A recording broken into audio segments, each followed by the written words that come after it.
안녕하세요. 자유투부더 자윤입니다. 오늘 제목 비트코인 폭락, 부동산 시장 붕괴, 뇌관이 될 수 있는 이유라는 제목을 한번 적어봤습니다. 제가 최근에 비트코인의 가격을 주시하고 있다고 자주 말씀드렸고, 영상을 통해서도 그리고 실시간 방송을 통해서도 비트코인의 하락을 우리가 주시를 해야 된다. 시장의 하락을 이끄는 요소가 될 수가 있다. 이런 말씀을 자주 드렸는데요. 또 많은 분들이 부동산 시장 전망에 대해서는 어떻게 생각하느냐 이런 질문을 할 때 부동산 시장의 경우에는 하방 경직성이 있지 않을까 이런 견해를 드리기도 했습니다.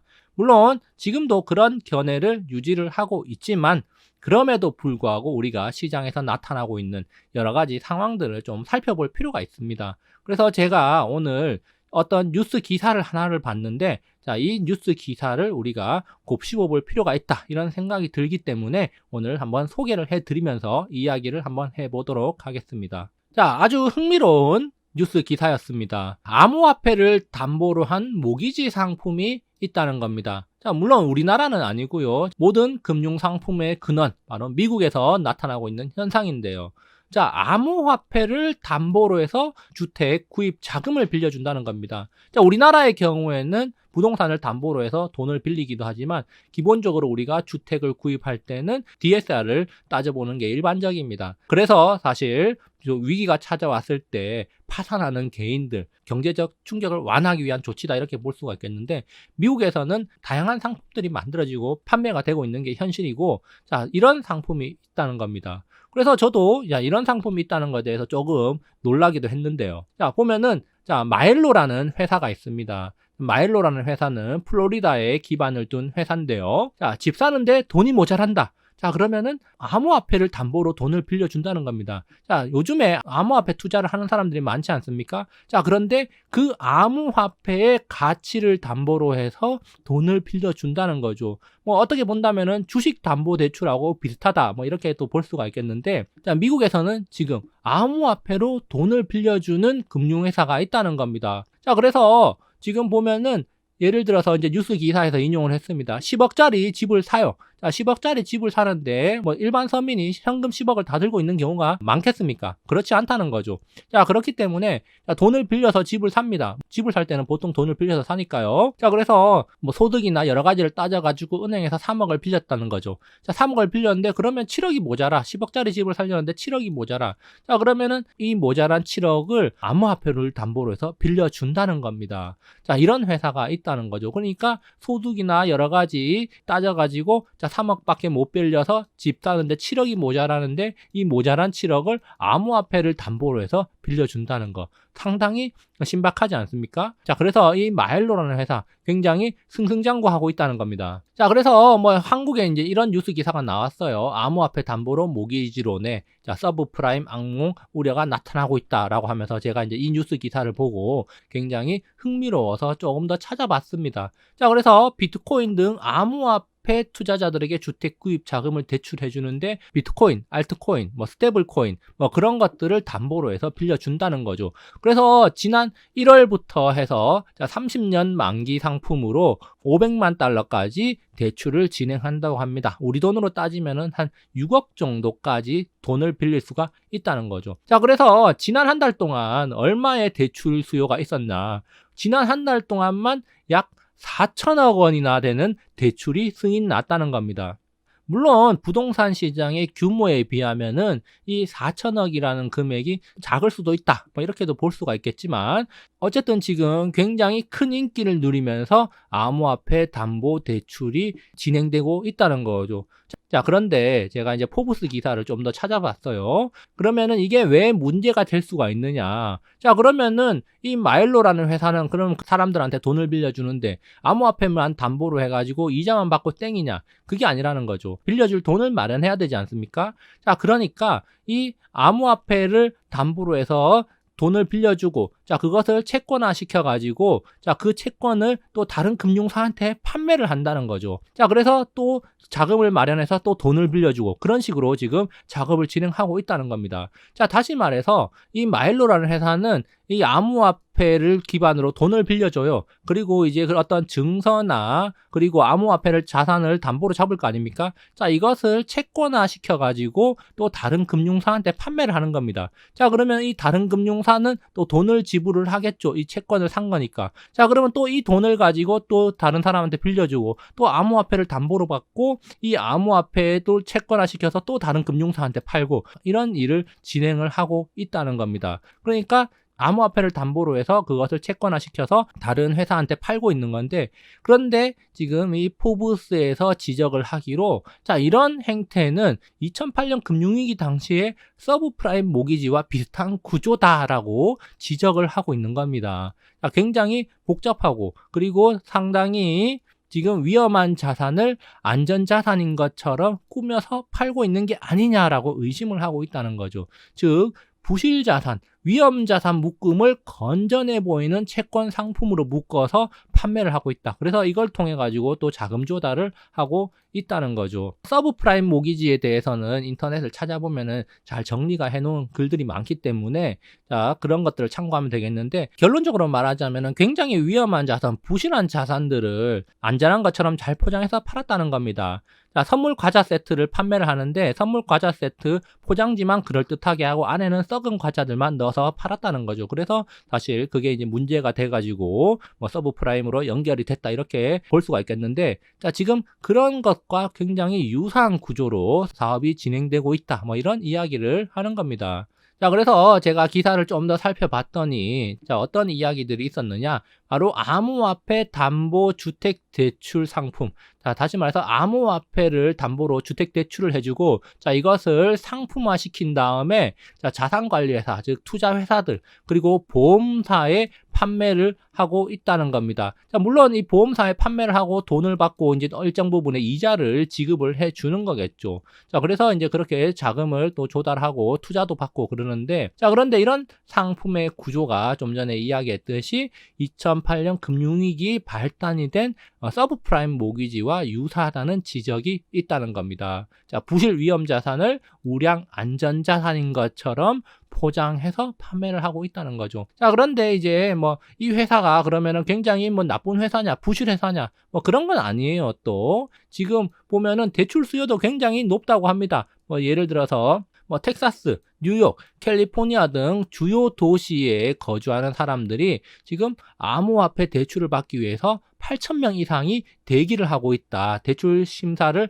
받고 있다. 뭐 이런 이야기가 나오고 있을 정도로 인기를 끌고 있다고 합니다. 물론 이제 텍사스, 뉴욕, 캘리포니아 등 이런 도시에는 또 집값이 높다 보니까 집을 사기 위해서는 자금을 또 조달해야 되는데, 자, 자금을 조달하는 방법이 마땅치 않은 사람들, 주로 젊은 사람들, 암호화폐, 주식에 돈이 묶여 있는 사람들은 암호화폐를 담보로 해서 돈을 많이 빌린다는 거죠. 그만큼 수요가 많다는 겁니다. 그렇기 때문에 이제 이 회사가 돈을 버는 거고, 그리고 자, 이런 자산관리회사, 보험사 같은 데서 자, 이 회사에서 발행하는 채권을 매입을 하고 있다는 거죠. 그만큼 지금까지는 돈이 되고 있기 때문에 이런 행위가 나타나고 있는 겁니다.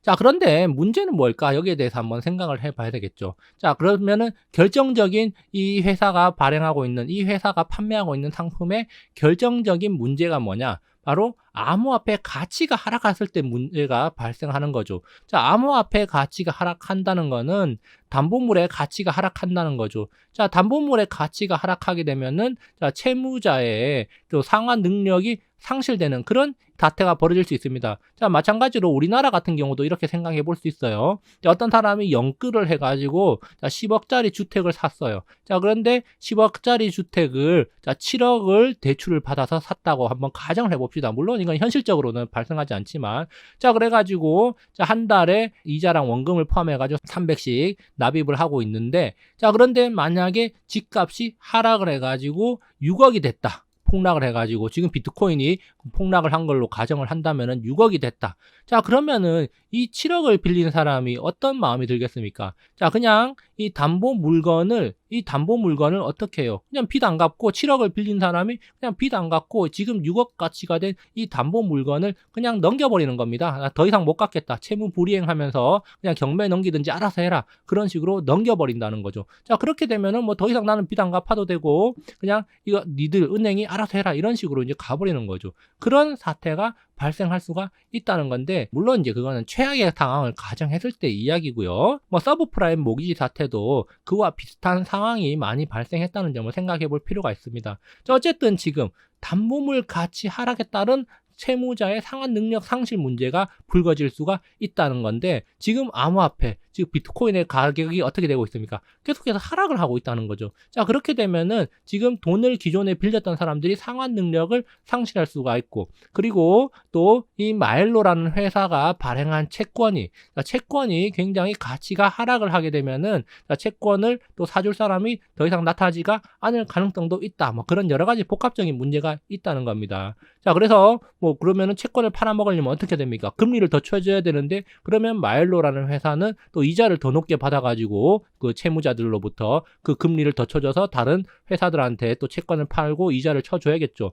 그런데 그러면은 또 이자율이 높아지면 어떻게 됩니까? 상환 능력은 더 떨어지고, 그런 악순환이 계속 된다는 거죠. 자, 그래서 지금 금리 인상, 양적 축소 충격에 따른 비트코인 가격 하락이 나타나고 있고, 그리고 비트코인 투자하는 사람들 주식 투자도 하지 않겠습니까? 보통. 자, 그러니까 주식 시장 하락도 나타나고 있는데, 그렇기 때문에 이런 일련의 가격 하락 현상들이 이 마일로가 판매하는 채권 상품의 부실화를 부추길 수 있다는 게 굉장한 문제가 될 수가 있다는 겁니다. 결국 손실은 누가 받게 되느냐? 바로 채권을 매입한 금융사들이 안게 되고, 이런 사태가 확대된다면 사회적 문제로 부각될 가능성이 있다. 이런 이야기를 하고 있는 겁니다. 물론 이제 미리 이런 이야기들이 나옴으로 인해 가지고 최악의 상황은 미연에 방지될 수가 있겠죠. 자, 그렇지만 우리가 중요한 것은 이런 식으로 지금 상품이 개발돼 가지고 판매가 되고 있구나. 자, 지금 주택시장, 그리고 주식시장, 비트코인 시장, 자, 이런 데서 지금 돈이 막 몰리고, 그러니까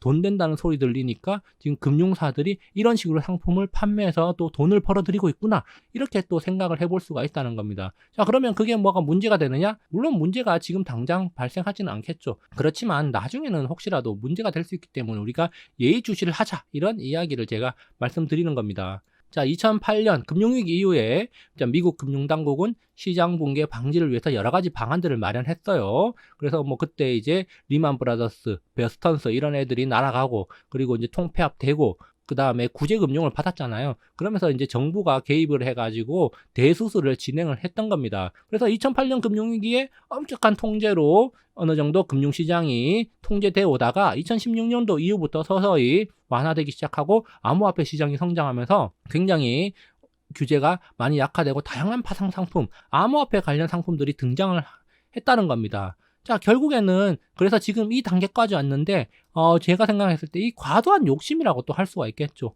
이 과도한 욕심, 바로 이 통제의 상실이 온다면 과연 어떻게 될 것인가. 그렇기 때문에 뭐 이런 것들 우리가 그냥 가볍게 넘길 수는 있겠지만, 또 이런 일이 있구나라고 생각을 하면서 우리가 또 투자 시장에 참여해야 되지 않을까, 이런 생각을 해보게 되는 겁니다.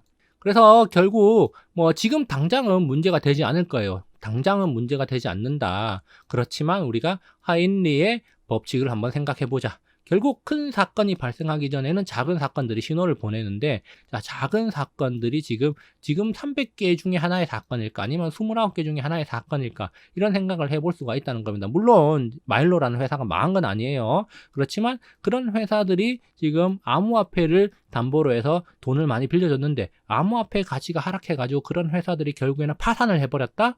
그렇다면은 그게 작은 사건이라기보다는 어느 정도 큰 사건이 될 수가 있다. 이렇게 또 생각을 해볼 수가 있는 겁니다. 지금 또 여러 가지 사건들이 시장에서 벌어지고 있는데, 그런 것들이 모여서 정말 큰 위기가 닥칠 수도 있기 때문에 우리가 이런 사건들, 이런 회사들의 어떤 행태들, 이런 일련의 상품들이 시장에 어떻게 영향을 미치는지, 이런 것들을 우리가 조금씩 관심을 두고 살펴볼 필요가 있다는 겁니다. 미래는 우리가 알 수 없어요. 그렇죠? 자, 그렇지만 비트코인의 하락은 분명히 자산 시장에 좋지 않은 징조라는 겁니다. 좋은 징조는 아니죠, 최소한. 그래서 비트코인의 가치가 하락하게 되면은 일단은 개인들의 자산 가치, 투자 상품의 가치가 떨어진다는 거기 때문에 개인들에게 개인적으로도 영향을 줄 수가 있는 거고, 자, 그리고 또 마일로와 같은 이런 회사들한테도 타격이 될 수가 있다는 겁니다. 자, 그래서 결국 이 대중의 3대 투자처 어딥니까? 바로 주식, 그리고 부동산, 주택 시장이죠, 주로. 그리고 암호화폐 시장입니다. 자, 그런데